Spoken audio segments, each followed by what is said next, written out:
Radio Hoguera. Historias de terror. Las puertas están cerradas, pero dentro nunca ha estado vacío. Los pasillos resuenan con sonidos de pacientes que jamás escaparon, sombras que se retuercen en la penumbra. Dicen que si entras, algo te sigue. No lo verás, pero sentirás helado en tu nuca, susurrando tu nombre, y cuando intentes salir, te darás cuenta de la verdad. El hospital no deja ir a nadie, porque ahora tú también eres parte de él. Buenas noches, queridos oyentes. Los saluda su amigo y anfitrión, el cronista de la oscuridad, en este nuevo episodio, que como ya escucharon, tratará sobre el tema de hospitales psiquiátricos. Ese temor, ese terror que se siente al estar encerrado en esos lugares desolados y de mucha, pero mucha ansiedad. Así que quédense un capítulo más. Comencemos. La siguiente historia comienza así. ¿Qué tal? Soy Esteban, tengo 45 años. Y tras más de 20 años trabajando en el Hospital Psiquiátrico del Condado de Hudson, en Nueva Jersey, creía haber presenciado todo lo que la mente humana podía ofrecer. Sin embargo, nada me preparó para lo que viví con Marcus, un paciente agresivo trasladado a nuestro centro desde otro establecimiento del sur. Marcus ingresó en el hospital en estado de incontrolable agresividad. Sus arranques violentos habían provocado que lo aislaran por seguridad, pero en los momentos de calma se mostraba lúcido, consciente. Todo a través de sus actos, y con una voz temblorosa se disculpaba sinceramente ante el personal. Desde el primer día, tanto la enfermera Patricia como el doctor Ramírez notaron en él una dualidad inquietante. Por un lado, la furia incontrolable, y por otro, una sorprendente lucidez y remordimiento. Durante el segundo mes del tratamiento, mientras realizábamos una revisión rutinaria en la sala del aislamiento de Marcus, encontramos algo que desafiaba toda lógica clínica. En la pared de su habitación, sin la más mínima posibilidad de que hubiera materiales de dibujo en esa zona, apareció un dibujo detallado en el que se presentaba una calle solitaria, una casa de fachada desgastada y un automóvil estacionado, casi espectral, en un ambiente de penumbra. Nadie comprendía cómo había llegado ese trazo a la pared, puesto que las estrictas normas del hospital aseguraban que ningún objeto personal o material artístico permaneciera en esa área. Al interrogar a Marcus, con la mirada perdida y la voz quebrada, afirmó: «Es él. Un niño. Sale de la pared, me guía, me dice qué dibujar». Sus palabras calaron hondo en nosotros. La idea de que una figura infantil pudiera manifestarse desde las paredes de una celda, imponiéndole actos que él mismo parecía no controlar, resultaba aterradora y desconcertante. A partir de ese día, el dibujo no fue hecho aislado. Durante los siguientes días, se hallaron nuevos bocetos en distintas superficies de su habitación. Cada imagen repetía vagamente la misma escena: la calle, la casa, el auto, y en ocasiones una silueta apenas perceptible al margen, como la figura de aquel misterioso niño. El doctor Ramírez y la enfermera Patricia discutían en voz baja sobre la posibilidad de que se tratara de alucinaciones inducidas por el aislamiento, mientras yo, a pesar de mi experiencia, sentí un escalofrío inexplicable recorriéndome la espalda cada vez que repasaba el caso en mi mente. Decidimos de manera conjunta y sin reportar de inmediato el extraño hallazgo a la dirección vigilar de cerca a Marcus. Cada nueva manifestación en sus dibujos parecía profundizar el enigma. Tras varios días de incertidumbre y sin lograr encajar este fenómeno en un diagnóstico desconocido, la dirección tomó una decisión de trasladar a Marcus a la clínica Avalon, en Nueva York, esperando que el ambiente distinto pudiera estabilizar su condición, pero de manera inquietante su estado se deterioró de forma abrupta. Tras el traslado, los informes posteriores dejaron claro que, lejos de mejorar, se volvió aún más errático y perturbador. Entre el personal de Hudson y los que continuaron en Avalon quedó una sensación inconfundible de desconcierto y temor. ¿Qué significaba realmente la presencia de ese niño? ¿Era acaso el resultado de la fractura de la mente de Marcus? ¿O había algunas fuerzas ajenas a esto? Mientras reviso, hoy en mi oficina, a altas horas de la noche, los expedientes de aquel caso, todavía me invade la inquietud profunda, a veces en silencio casi absoluto del hospital. Creo escuchar el eco de la risa infantil o ver sombras moverse en la periferia.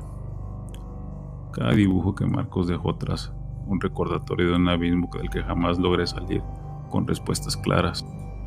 Durante una noche, la enfermera Elizabeth, asignada al turno nocturno, encontró en la pared de la celda de Marcus un nuevo dibujo. A diferencia del primero, esta imagen no solo mostraba la calle desierta, la casa deteriorada y el auto espectral, sino que también plasmaba con trazos temblorosos la figura de un niño de rostro apenas discernible. Al ser interrogado, Marcus, con voz baja y llena de angustia, dijo: «Esta noche el niño vino a decirme algo que, oscuro, se acerca».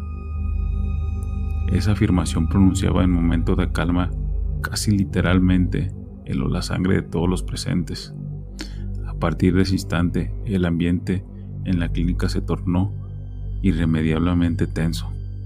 Los pasillos, que normalmente albergaban silencio clínico, comenzaron a llenarse de ruidos, sombras fugaces, como si la misma esencia del miedo se hubiera adueñado de cada rincón. El doctor Ramírez, quien se mostraba escéptico, pero cada vez más preocupado, tomó nota de los episodios, mientras la enfermera Patricia comentaba en voz baja que la inquietud de la madrugada podía escuchar, casi como un eco, de risitas infantiles, ruidos que llamaban su nombre. El 10 de marzo, durante una sesión de observación rutinaria, Marcus entró en estado de trance muy profundo. Sus ojos quedaron fijos cerca de una pared opaca, y en ese instante, para asombro de todos, se vislumbró la silueta de un niño, idéntica a la figura de sus dibujos. Fue en ese momento breve y escalofriante.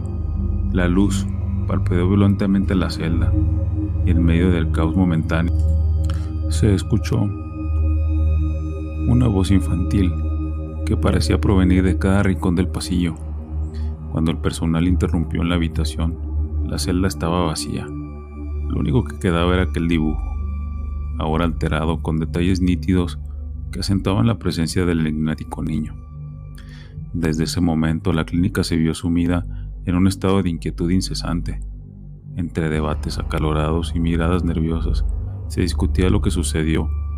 Era fruto de una alucinación colectiva inducida por el estrés, o si en realidad era algo ajeno a nosotros. Era algo alejado de nuestro entendimiento, y eso estaba interrumpiendo la psique de Marcus. Cada día nuevos dibujos aparecían, y en cada trazo se insinuaba la presencia de aquella figura infantil que parecía advertir de un destino inminente y oscuro. He dedicado largas horas a revisar expedientes y conversar con el doctor Ramírez y el resto del equipo, intentando encontrar una explicación que encajara en los límites de la psiquiatría tradicional. Sin embargo, cada respuesta parecía desvanecerse ante la evidencia de lo inexplicable. La atmósfera en la clínica Avalon se volvió tan opresiva que en ocasiones yo mismo sentía que las sombras del pasillo se cerraban en nuestro alrededor, murmurando secretos ininteligibles. Ahora, mientras me encuentro en mi modesta oficina revisando los informes y sintiendo aún el eco distante de aquella voz infantil, me doy cuenta de la verdad sobre lo que sucede con Marcus. se ha vuelto tan esquiva como aterradora.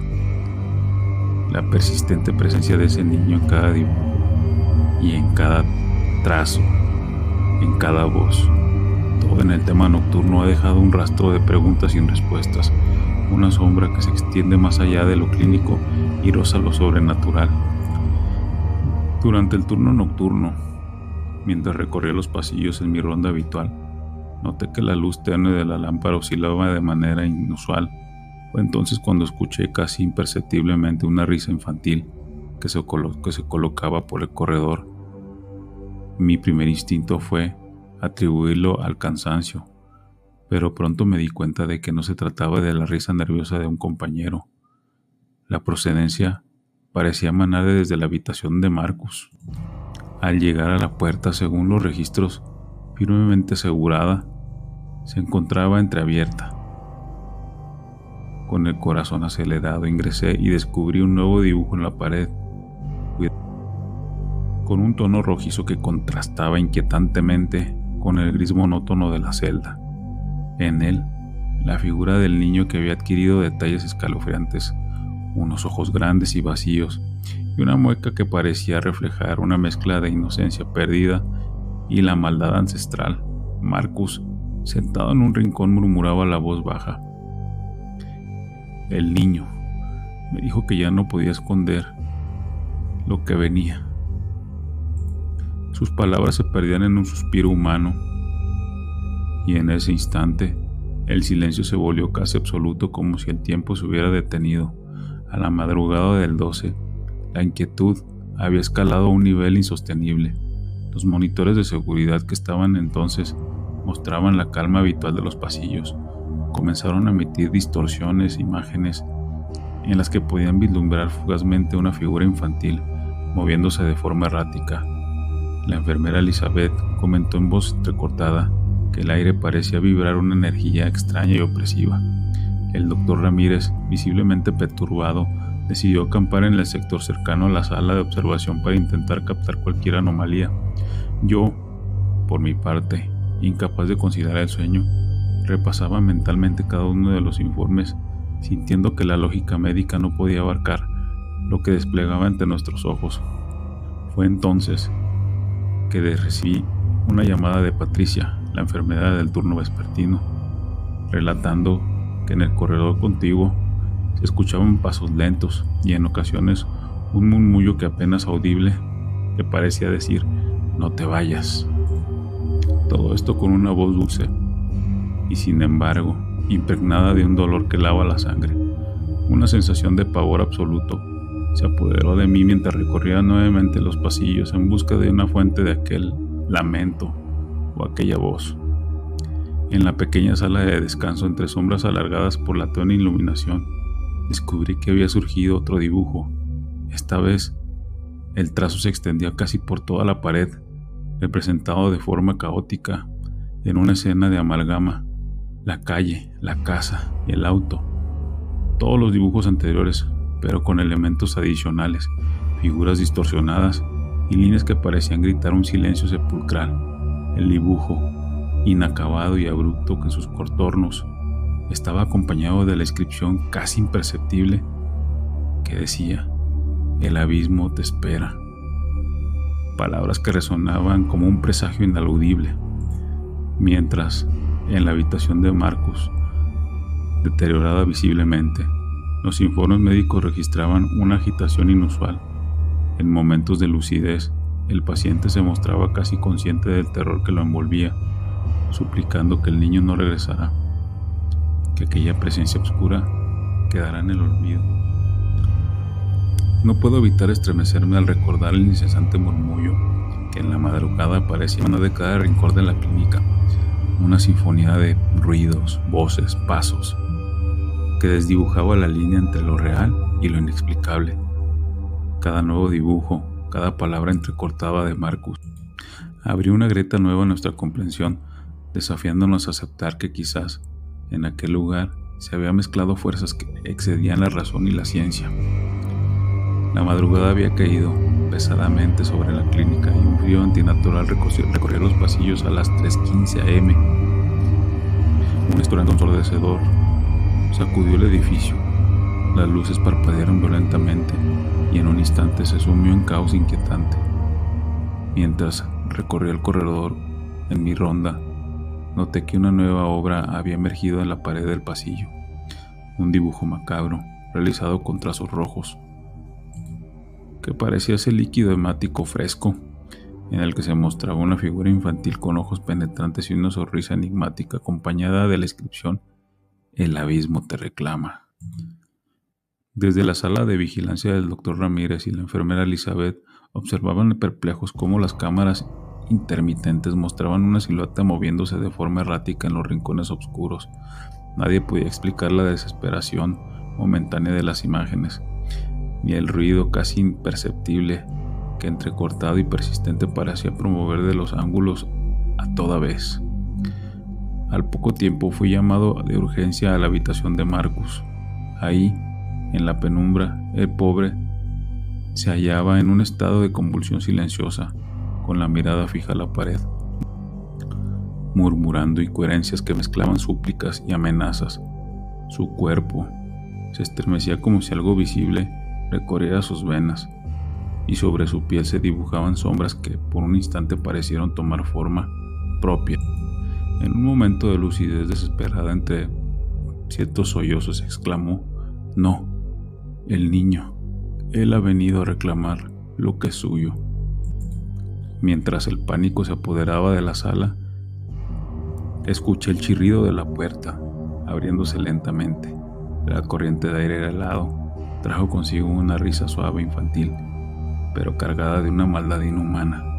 Me acerqué con cautela y el umbral vi de nuevo aquella figura, el niño de los dibujos de rostro pálido y ojos vacíos, extendiendo su mano con un gesto que parecía evitarme cruzar el límite entre la cordura y lo impensable. El ambiente se volvió insoportable, denso.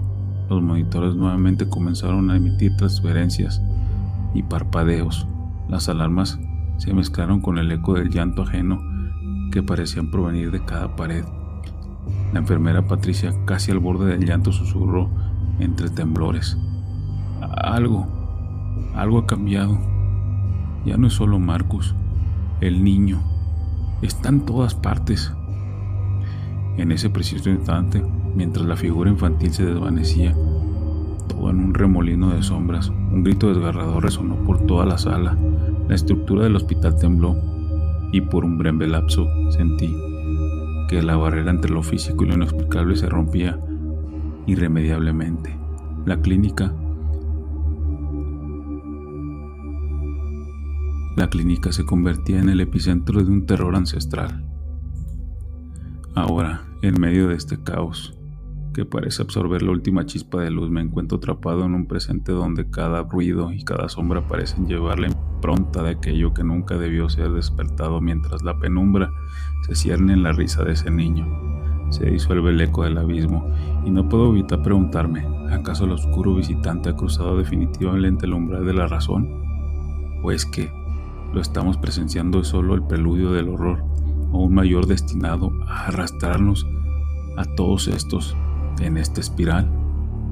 Y así termina la historia. ¿Y tú qué harías si escucharas en cada pared que un niño se ríe? Y si la historia te está gustando, por favor dale like y suscríbete. Comparte, que la siguiente historia te causará más nerviosismo y terror. Continuemos. ¿Qué tal, querido cronista? Soy Lucía, psiquiatra de 36 años, en el Hospital Psiquiátrico de San Martín, ubicado en el corazón de Buenos Aires. A lo largo de mi carrera he enfrentado numerosos desafíos, pero ninguno tan perturbador como los eventos que estoy a punto de relatar. Todo esto en torno a un paciente, Mariana, de 16 años. Había sido diagnosticada con trastorno depresivo mayor. Tras meses de terapia y medicación, mostró una notable mejoría. El equipo médico, confiado en su progreso, decidió darle de alta. Sin embargo, a las semanas, el 29 de marzo para ser preciso, recibí una llamada devastadora. Los padres de Mariana informaban que ella se había quitado la vida. La noticia me golpeó profundamente. cuestionando mi juicio clínico y llenándome de culpa indescriptible. Apenas 2 semanas después de la trágica pérdida de Mariana, Sofía, una nueva paciente, pero ahora de 14 años, solicitó hablar conmigo en privado. Con voz temblorosa me confesó que durante las noches una joven la despertaba, hablándole que necesitaba ayuda. Al pedirle que describiera a la visitante, Sofía detalló rasgos que coincidían exactamente con los de Mariana. Un escalofrío recorrió mi espalda al considerar la posibilidad de que Sofía estuviera siendo visitada por el espíritu de Mariana. Decidida a entender la conexión, revisé minuciosamente el hospital. Descubrí que además de depresión, había sido diagnosticada con esquizofrenia paranoide, una información que por alguna razón no había sido destacada en nuestras reuniones clínicas. Este diagnóstico me hizo cuestionar si las visiones de Sofía eran manifestaciones de una condición similar o si había sido algo más siniestro en juego. Al compartir mis inquietudes con algunos colegas, escuché relatos de otros pacientes que afirmaban ser visitados por figuras de antiguos internos del hospital. Estas historias, que antes desestimaban como delirios, ahora adquirían una matiz más perturbadora. Comencé a preguntarme si el hospital de San Martín albergaba secretos más oscuros de lo que jamás imaginé. Tras la experiencia con Sofía y el trágico fallecimiento de Mariana, descubrí que en la década de 1950, una paciente de nombre Elena, de 15 años, se había quitado la vida en circunstancias similares. Los registros indicaban que antes de su fallecimiento, Elena afirmaba ser visitada por una figura femenina que le pedía ayuda. Esta coincidencia me perturbó profundamente. Una noche, mientras revisaba el expediente en mi oficina, escuché una voz que apenas audible parecía pronunciar mi nombre. Al levantar la vista, vi una sombra fugaz en el pasillo. Pensé que el cansancio me estaba jugando una mala pasada, pero al día siguiente, una enfermera mencionó haber visto una figura similar cerca de la habitación de Sofía. Otros miembros del personal también la reportaron, y con ello algunos fenómenos extraños, luces que parpadeaban sin razón, puertas que se cerraban solas y voces en las habitaciones vacías. Sofía me entregó un dibujo que había hecho. Mostraba una figura femenina de pie junto a una ventana, con una expresión profunda y triste. Al preguntarle sobre el dibujo, Sofía dijo que ella me dijo que su nombre es Elena y que está atrapada. El escalofrío que sentí fue indescriptible. ¿Cómo podía Sofía conocer a Elena, una paciente de hace medio siglo?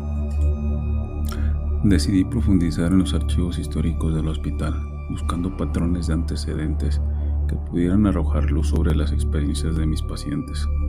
Para mi sorpresa, encontré los registros varios adolescentes que a lo largo de las décadas habían reportado visiones similares antes de sus fallecimientos.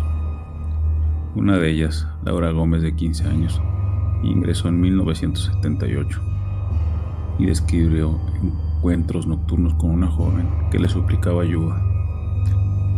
Laura también falleció en su hogar después de semanas de haber sido dada de alta. Una noche, mientras revisaba estos expedientes de oficina, escuché claramente el sonido de pasos en el pasillo. Al asomarme, vi una joven de cabello oscuro y largo, vestida con una bata de hospital, parada al final del corredor. Al llamarla, desapareció sin dejar rastro. Convencida de que se trataba de una paciente, revisé las cámaras de seguridad, pero no había registro de nada en eso. Sofía me entregó un dibujo que había hecho. Mostraba a una joven de pie junto a la ventana, con una expresión de profunda tristeza. Al preguntarle sobre este dibujo, ella me dijo que su nombre era Laura y que está atrapada. El escalofrío que sentí fue inexplicable. Nuevamente se repite la escena. ¿Cómo era posible que Laura pudiera conocer a dos personas de su época anterior, épocas a la que ella no pertenecía? Esto me dejó con un vacío inexplicable, algo que no pude, quizás, algo que dejé de pasar desapercibido, pero es algo que hasta la fecha me tiene tan inquieta y no sé si pueda seguir pasando. Sigo indagando, mas la verdad aún y concretamente se descubre. Pienso que puede ser obra de algo colectivo. Sin embargo, solo el tiempo nos dará la razón y veremos la luz al final del pillo. Así termina la historia. ¿Tú qué harías? ¿Pudieras ver gente del pasado en el presente? Si la historia te está gustando, por favor comparte, dale like, suscríbete, que la siguiente historia te dejará pensando mucho si en verdad existe el otro mundo. Continuemos. Y la historia comienza así. ¿Qué tal? Mi nombre es Gaby. He pasado las últimas 2 décadas trabajando como enfermera en un hospital psiquiátrico San Juan de Dios en Orizaba, Veracruz. A lo largo de los años he presenciado situaciones que desafían la comprensión humana, pero ninguna y tan perturbadora como lo que me ocurrió en el otoño del 2010, el 15 de septiembre, impacto. Ingresó al hospital un paciente llamado Mauricio Hernández, de 28 años, diagnosticado con hiperfagia. Su apetito era insaciable. Desde el primer día mostró una voracidad alarmante, consumiendo raciones que habrían satisfecho a 3 personas. Su expediente indicaba antecedentes de comportamientos agresivos y relacionados con su necesidad constante de comer. A medida que avanzaban las semanas, Mauricio se volvía cada vez más impredecible. Durante la cena intentó arrebatar la de otro paciente, lo que provocó una pelea que tuvo que intervenir. Tras ese incidente, se decidió aislarlo parcialmente y supervisar las comidas para evitar conflictos. El día 12 de noviembre, alrededor de las 2:30 am, fui despertada por gritos desgarradores provenientes del ala norte del hospital. Corrí hacia el origen del sonido y al llegar, la escena que presencié me heló la sangre. Mauricio estaba sobre otro paciente, Juan, de 35 años, mordiéndole el brazo con una ferocidad inhumana. A pesar de nuestros esfuerzos por separarlos, Juan ya había perdido mucha cantidad de líquido hemático y lamentablemente se fue de este mundo antes de que pudiéramos estabilizarlo. Este incidente desató una investigación exhaustiva. Las condiciones deplorables del hospital salieron a la luz. Maltratos, negligencias y una atención deficiente eran moneda corriente. El 20 de diciembre, autoridades sanitarias ordenaron un cierre definitivo del hospital. Mauricio fue declarado inimputable debido a su condición mental y transferido a una institución de mayor seguridad. El 10 de enero comencé mi labor en un nuevo hospital. Las instalaciones eran modernas y el personal parecía comprometido. Sin embargo, no podía evitar sentir una sombra del pasado acechándome en los pasillos. El 15 de marzo ingresó una paciente llamada Elena Martínez, de 30 años, diagnosticada con el mismo problema de aquel joven antiguo de nombre Mauricio: hiperfagia y obesidad extrema. Su caso me recordó mucho el de Mauricio Hernández, el paciente que provocó el cierre del antiguo hospital. Elena mostraba una voracidad incontrolable y en ocasiones intentaba arrebatar la comida también de otros pacientes. El equipo médico decidió implementar un plan de tratamiento multidisciplinario que incluía terapia nutricional, psicología y medicación. A pesar de las intervenciones, ella comenzó a mostrar comportamientos agresivos. Durante algunas ocasiones intentó atacar a algunos de sus compañeros, y eso trajo también consigo algunos dolorosos recuerdos y despertó en mí una profunda preocupación por la seguridad de todos. Es momento que mientras realizo mi ronda, escuche ruidos provenientes de la habitación de Elena, y a veces al acercarme la encuentro hablando sola, mencionando nombres que no reconocía.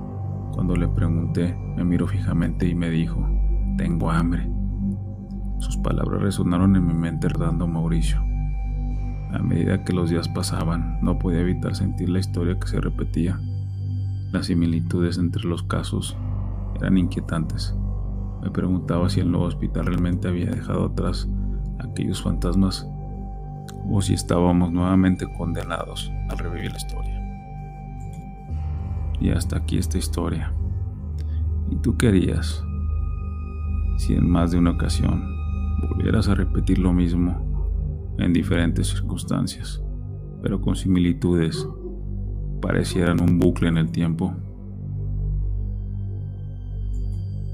Y si la historia te está gustando, por favor comparte, síguenos, que la siguiente historia y última está para ponerte los pelos de punta. Continuemos. La siguiente historia es anónima y empieza así. Era el 15 de marzo de 1982 cuando comencé mi jornada en el Hospital Psiquiátrico de Buenos Aires. A mis 60 años, con décadas de experiencia en el campo de la salud mental, me sentía preparado para enfrentar cualquier desafío. Mi primera paciente fue la señora Carmen Rodríguez, una mujer de aproximadamente 80 años. Su rostro arrugado y con sus ojos apagados reflejaban una vida llena de sufrimiento. Durante la consulta, que se extendió por hora y media, me habló de la tristeza que sentía por el maltrato de su familia y de cómo sus hijos la habían forzado y abandonado a su suerte. Me confesó que no seguiría las recomendaciones que le recetara y pues ya no tenía fuerzas para luchar. Al concluir con la consulta noté algo extraño. El teléfono de mi oficina no estaba conectado a ninguna línea. Intrigado comencé y mencioné ese detalle a mi jefe, el doctor Alberto Fernández. Su rostro palideció al escucharme. Me explicó que la señora Rodríguez había ingresado al hospital años atrás y que tras el fallecimiento de sus hijos nunca más la visitaron. Y así con el tiempo, ella falleció en el hospital y su expediente indicaba que había sido dada de alta hace años. Al día siguiente me encontraba en mi oficina revisando los expedientes. Escuché un suave golpeteo en la puerta. Al abrir me sorprendió ver a la señora Carmen Rodríguez de pie en el umbral.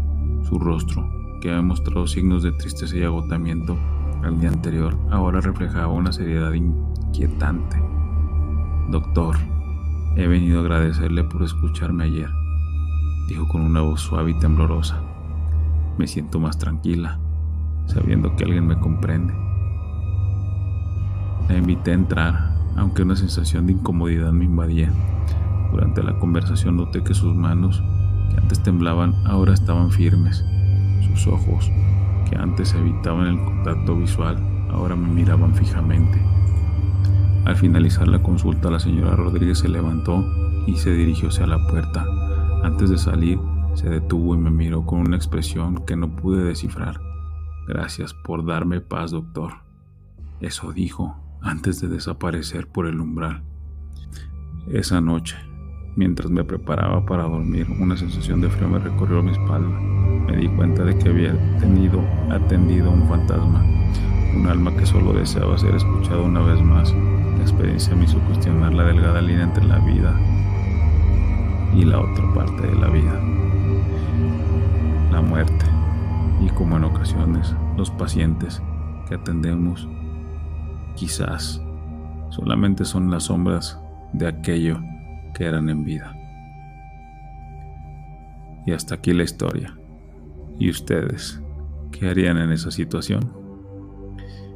Y por hoy hemos terminado el programa, queridos oyentes. Esperado les hayan gustado estas historias y esperado hayan sentido ese temor y esa sensación de angustia que a todos nos genera escuchar este tema de terror. Sin más por el momento, se despide su amigo y anfitrión, el cronista de la oscuridad. Pero no sin antes comentarles que si fue así, que les gustó este video, por favor denle like y suscríbanse compartan. Esto nos hará llegar a más personas y así poder ir creciendo poco a poco en este proyecto, que como lo vuelvo a mencionar, se hace de corazón y es solo para ustedes y por ustedes. Sin más por el momento, me vuelvo a despedir comentándoles que si quieren que se narre alguna de sus experiencias, por favor déjenla en la caja de comentarios y lo haré con todo el placer del mundo. Sin más por el momento, les deseo una noche llena de oscuras sombras. Hasta luego.